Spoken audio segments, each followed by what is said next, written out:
ओम शांति।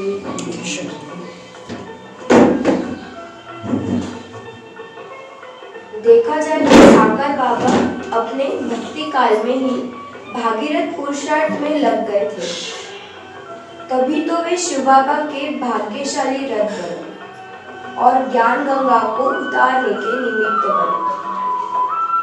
कुछ वर्ष पूर्व बाबा के अपने ही हाथों से लिखी जो एक कॉपी मिली थी, उससे यह स्पष्ट विदित होता था कि शिव बाबा की प्रवेशता से पहले उनकी मानसिक भूमिका कैसी थी। नमूने के तौर पर यदि एक पन्ने को लिया जाए तो उस पर कुछ इस प्रकार से लिखा था,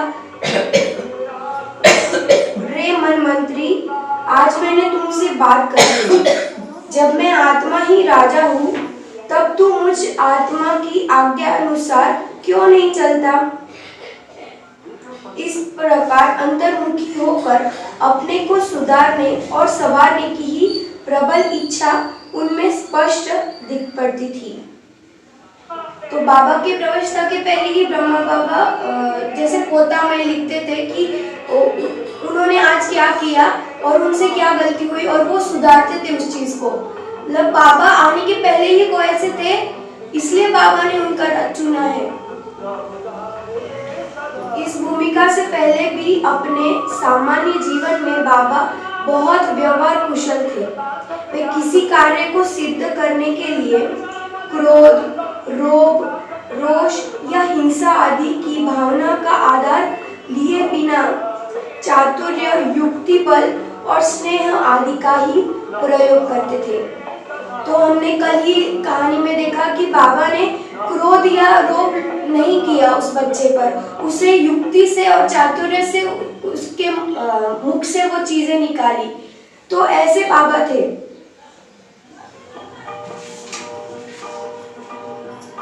ज्ञान प्राप्ति के पश्चात जिन्होंने साकार बाबा को नहीं देखा, वे शायद ही इस बात का एहसास करते होंगे कि बाबा अपने व्यवहारिक जीवन में काफी धन दौलत के मालिक थे, क्योंकि बाबा ने कभी भी स्पष्ट रूप से यह नहीं बताया कि कितने लाखों की संपत्ति के वे मालिक थे। यद्यपि कभी कभी वे यह बताया करते थे कि कोलकाता के जवाहरातों के व्यापारी उनके बड़े व्यापार के कारण उन्हें खिदरपुर का नवाब करते थे। माना बाबा के पास इतनी संपत्ति थी, फिर भी बाबा खुद को ऐसा नहीं समझते थे, पर जो बाकी व्यापारी थे, जो बड़े बड़े व्यापारी थे, वो खुद ही उन्हें नवाब कहते थे। बाबा की संपत्ति का कुछ संकेत एक वृत्तांत से लगाया जा सकता है, जो उनकी लौकिक बहू राधिका जी अपने विवाह के समय का सुनाती थी। तो बाबा ने एक दिन मेरे भाई को वे सब अलमारियां खोलकर दिखाई, जिनमें अनेक प्रकार के एक से एक कीमती हीरे, रत्न, माणिक, मोती आदि थे। यह देखकर मेरा भाई आश्चर्यचकित हो गया। दूसरे दिन बाबा ने उन्हें वे अलमारियां खोलकर दिखाई, जिनमें एक से एक सुंदर डिजाइन के सोने के जेवर थे। इनको देखकर वे दंग रह गए, क्योंकि ये बहुत ही मौल्य के थे। तीसरे दिन बाबा ने उन्हें चांदी के अनेक प्रकार के बर्तन और श्रृंगार दिखाए। इस प्रकार वे इतने खुश होकर आए और उन्होंने आकर इस बात की यह चर्चा की कि दादा लेखराज जी तो बहुत ही धनाढ्य व्यक्ति है। तो बाबा के पास इतना धन था जो हम सोच भी नहीं सकते, और बाबा ने 1 मिनट में उसे बाबा को सौंप दिया या यज्ञ में लगा दिया बिना कुछ सोचे। मेरा अपना लौकिक परिवार भी धन दौलत से संपन्न था, इसलिए ही मेरा भाई देखने गया था कि दादा कितने धनवान हैं, और वह खुश होकर लौट आया। बाबा ने स्वयं अपने बारे में पहले से ही उन्हें यह नहीं बताया था कि उनके जवाहरात का व्यापार इस कोटि का है। ज्ञान काल में भी जब कोई बाबा के सम्मुख ऐसी चर्चा करता था, तो बाबा ने लाखों की संपत्ति ईश्वरीय सेवा दी, तो बाबा सदा कहते, बच्चे शिव बाबा हमें जन्म जन्मांतर के लिए जितना दे रहे हैं उसकी तुलना में तो बाबा ने कुछ भी नहीं किया। बच्चे, दादा के पास तो विनाशी रत्न थे, शिव बाबा तो हमें अविनाशी रत्न से माला माल कर रहे हैं और ये रत्न तो अन्य किसी के पास है ही नहीं। या तो वे कहते, बच्चों हमने दिया क्या है, बाबा किसी से कुछ लेते थोड़ी है, इस दुनिया का तो सब कुछ डूब जाने वाला है, इसलिए हमने तो बाबा के पास इंश्योर बीमा कर दिया है। और देखो तो शिव बाबा कैसे फ्राक दिल दाता है, हमें भी सारा सृष्टि की बादशाही देते हैं और रत्न सोना भी इतना दे देते हैं कि हम अपने महलों को सोने की चादरों से मढ़ाकर ऐसे ऐसे हीरे उसमें जड़ देते हैं कि जिनकी गिनती भी नहीं।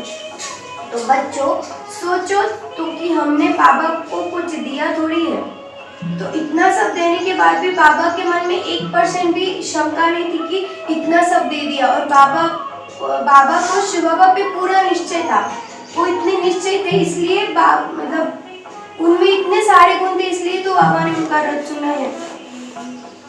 यूं संसार में धनी लोग तो बहुत होते हैं, परंतु उनमें से कई लोग ऐसे भी हो जो तंग दिल होते हैं और अपनी संपत्ति को यूं ही लॉकर्स में बंद किया करते हैं। परंतु दादा के संस्कार शाही थे, वे प्रागदिल व्यक्ति थे। ब्रह्म कुमारी ब्रजेंद्र जी अपना अनुभव सुनाते हुए कहती थी कि शिव बाबा की प्रवेशता से पहले जो कुछ वर्ष दादा की बहू के रूप में बिताए, उस अवधि में दादा ने उन्हें रानियों से भी अधिक ठाट में रखा। वे कहती थी कि एक बार नेपाल के राजकुल में मालूम पड़ा कि दादा अपने घर बहू लाए हैं, तो उनके सदस्य शहजादियां आदि मुझसे मिलने आई थी। जब उदयपुर के महाराज को मालूम हुआ कि दादा कोलकाता में बहू को ले आए हैं, तो उन्होंने भी दादा को लिखा था कि वे सिंध जाते समय अपनी पत्नी और बहू सहित बीकानेर से होते जाए। दोनों राजाओं के राजकुल की महिलाओं ने जब मुझे देखा तो वे यह देखकर हैरान रह गई कि मैंने उनसे ज्यादा जेवर पहन रखे थे। मैंने एक एक अंगुली में 2-2 अंगूठियां पहन रखी थी और वे भी कीमती हीरो की। मेरा हार भी हीरो का बना था। यह सब देखकर वे सब बाबा को बेताज राजा मानते थे और यह भी महसूस करते थे बाबा कितना प्रागदिल है। परंतु जैसे जैसे बाबा अधिकाधिक अंतर्मुखी होते गए, उनका मन इन चीजों से हटता गया और उन्हें ये श्रृंगार फीका दिखाई देने लगा और आखिर सुनहरी शब्दों में लिखा जाने वाली इतिहास की वह घड़ी आई जब शिव बाबा ने प्रागदिल और राजकुलोचित संस्कार वाले साधारण और साथ साथ उच्च जीवन प्रणाली वाले दादा के रथ को माध्यम रूप में अपनाया। तो बाबा के पास इतना सब कुछ था, फिर भी उनको उस चीज का मोह नहीं था। और आजकल तो हम देखते हैं कि इतना था तो भी कितना मोह होता है सब में, पैसों के लिए या सोना चांदी कुछ भी हो, पर बाबा में बिल्कुल भी नहीं था। कितने फ्रागदिल थे बाबा। और जब से उन्हें बाबा का ज्ञान मिला तो तब से वो अंतर्मुखी होने लगे और उन्हें ये सब विनाशी लगने लग गया। तो ऐसे बाबा ने उनका तन अपनाया। ओम शांति।